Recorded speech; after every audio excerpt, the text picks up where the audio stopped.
हरे कृष्ण श्री भक्तबिंदे श्रीचरण तल अनंत कोटि प्रणाम जानिए शुरू करी आजकेर आलोचना विषय। आजकेर आलोचना विषय आमार नृसिंह चतुर्दशीते अर्थात नरसिंह अवतार के तुष्ट करार जन्य आपनारा किभाबे भोग निवेदन करबेन बा एई नरसिंह अवतार एकटी जिनिस आपनारा यदि देन नरसिंह अवतारे खूब बेशी सुखी हन। এই নরসিংহ অবতারটি হচ্ছেন ভগবান শ্রী বিষ্ণুরই একটি রূপ। তো তিনি কেন এই রূপ ধারণ করেছিলেন না ভক্ত প্রহ্লাদকে রক্ষা করার জন্য। ভক্ত প্রহ্লাদ এর পিতার নাম ছিল হিরণ্যকশিপু।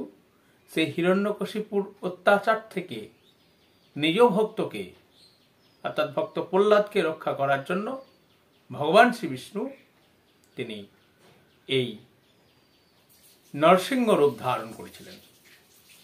এই নৃসিংহ যাকে আমরা নৃসিংহ অবতার রূপে জানি, তার ব্রত বছরে একটি দিন পালন করা হয়, সেটা হচ্ছে নৃসিংহ চতুর্দশী দিবস হিসাবে, যেটি 2024 সালে আজ অর্থাৎ 5ই মে পালিত হচ্ছে।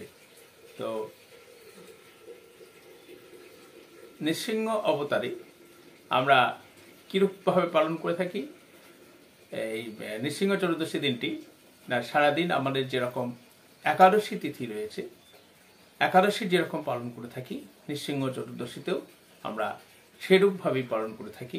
তবে এই নৃসিংহ অবতারে ভগবানের একটি জিনিস খুবই প্রিয়, সেটি হচ্ছে পানিকম। এখন আমরা জেনে নেব এই পানিকমটি কিভাবে আপনারা প্রস্তুত করবেন বা তা নিবেদন করবেন। সোজা কথায় এই পানিকম শব্দের অর্থ হচ্ছে শরবত।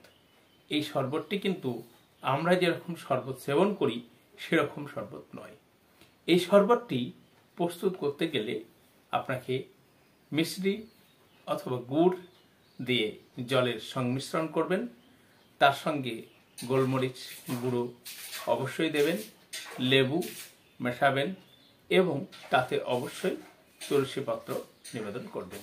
অর্থাৎ এই শরবতটি তৈরি করতে গেলে আপনারা জলের মধ্যে মিশ্রি অথবা গুড়ই সব থেকে ভালো পানিকম বলে কথা, এবং তার মধ্যে আপনারা গোলমরিচ এলাচ দেবেন, তার সাথে কি দেবেন লেবুর রস এবং তুলসী পত্র দিয়ে ভগবানকে নিবেদন করবেন।